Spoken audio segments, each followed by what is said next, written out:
And welcome back to Comic Frontline, everybody. I am Brant Fowler, aka the Gonzogoose, back with you for another comic review. This time we're going outside the box, heading over to IDW with Clue #1. Now, Jay and I are going to be alternating reviews for Clue, at least for the foreseeable future. So I got the pleasure to do the first issue, and so here we are. So this is written by Paul Allor, art by Nilson Daniel. And this is, of course, based on the Hasbro, I believe it's Hasbro, yeah, Hasbro family board game, Clue, which is actually, me and Jay, we both are in agreement with this. This is one of our favorite games. We love the mystery aspect of it. And I used to play this all the time. I think I own like 4 or 5 different versions of Clue. I love the game. I've seen the movie. I love the movie. I've seen it multiple times. So I was all on board for this book, and it's a very interesting take on the whole Clue franchise. Now, for those of you that are not familiar with Clue or have never played Clue, the board game is about a murder mystery. There is a murder suspect, and you have to figure out who did it, with what weapon, and in what room. And that's kind of the things. You have these cards, you shuffle them up, you put them in this envelope, and it's one of each. It's a weapon, a person, and a room. And you have to go through the game questioning people, marking off suspects on your card, trying to figure out who it is, and so you can take a stab at, no pun intended, at guessing who done it, basically. And so, of course, this follows in that tradition. It is a murder mystery. They all come together at this mansion. They are all suspects. Somebody dies, and they have to figure out who did it and why. And they've changed some of the names. I don't know.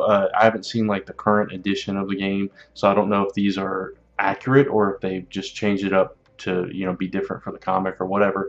Some of the classic names are still here. You still have Miss Scarlet, Mr. Green, Colonel Mustard, and Mrs. Peacock, and Professor Plum. Now they've changed Mrs. White to Senator White, and then you have a Detective Amarillo, a Dr. Orchid, a Dr. Ochre. I'm not sure if I'm pronouncing that right. It's O-C-H-R-E. And the butler is Upton. And of course you have their host, A Body, Mr. Body, with 2 D's. And the interesting thing about this book is there are actually, well, I don't want to spoil it, but I kind of have to. So minor spoiler here. You can fast forward a few seconds if you want. But there are actually 2 murders. And the first murder, we know who the person is that committed the murder. It's the second murder that we are apparently trying to solve throughout this series. Now, the interesting thing about this is it's narrated by the butler, and he's kind of approaching this as, I'm this omniscient being that is telling you this story, but I'm in the story as well. And it kind of plays, makes fun of itself and plays with it, with that concept throughout, as he actually references that later on. Hey, wait a minute, I'm supposed to know all this stuff. I already know what's coming. And there's miscues and things like that. And I thought it was a really interesting way to open it up, that he's introducing you to the story and telling you that, hey, he even addresses it. I know, we're in a comic book, but these people don't know they're in a comic book, so they're clueless. And I think they did a really good job up front at introducing all these characters and introducing us to their personalities and showing us how different they are. And they spent a lot of time on certain characters, specifically Professor Plum. We got to understand how annoying he is, and there's like these little folder dossiers telling us about them, and with Professor Plum it says both the smartest and dumbest man in every room, which is very accurate, because he's got all this knowledge, but he's completely clueless when it, no pun intended again, when it comes to common sense and things like that. So it's really interesting. And then you have your Australian rapper girl, which is what Miss Scarlet is now, and she's just like a totally different person. That's, she's only there to perform, and it calls her Aussie rapper eats kangaroos for breakfast. And that's kind of her personality. So we start off with the dinner and everything, and we get a little tension throughout. You have Mr. Green, who's like putting a knife to Scarlet's throat just to prove a point, and everybody's freaking out about it. And then you get the first murder, which is Mr. Body, which is in line with the game. We know that's going to come. He's got to be the one to die. But we find out who did it right away, and then that person gets taken out, and that's where it leaves off. And you have to figure out through the series who committed that murder. And you don't really know the motives of the first murder, so it's very interesting. And the detectives come into play. That's Emerald and Okra, and then that's where the mystery really starts, and that's how it leaves off. And there's this interesting there's a page where the editor is sitting there and Snake Eyes is in his chair, and it's just this whole Hasbro love fest on that page, and I thought that was a nice little touch too. I do appreciate, just like the movie, that it didn't take itself too seriously, this book. The art, I think, overall was pretty decent. There were some pages, I mean, not some pages, some panels where some of the figure work was a little disproportionate. Like Mr. Body, the first time you see him, his legs are like super long, and it was really weird. And Miss Scarlet's neck is like really long too. But that's probably just an artistic choice. Overall, I thought it was pretty good. The coloring seemed to fit the theme of a murder mystery kind of story here. And like I said, I appreciate that it didn't take itself too seriously. At the same time, I'm kind of torn. I'm of two minds about it.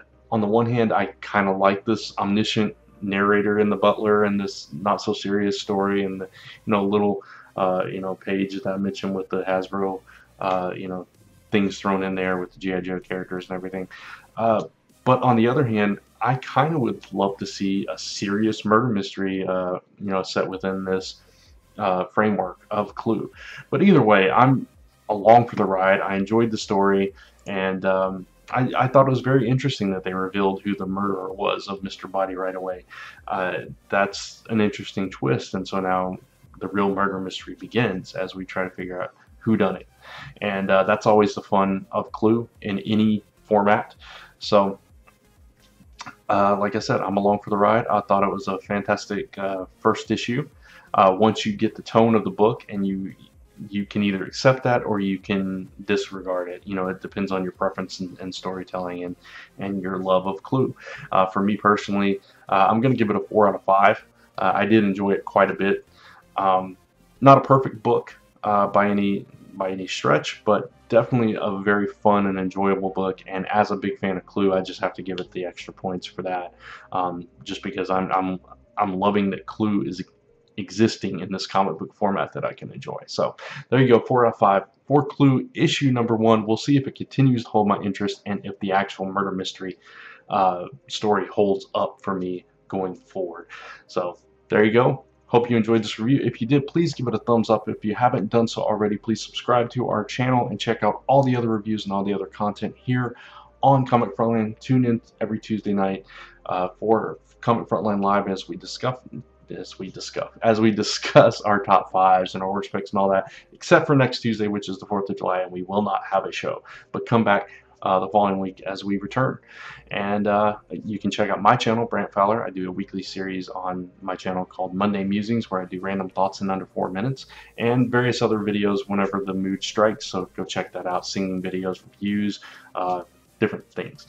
And you can follow me on Twitter and Facebook at Brant Fowler.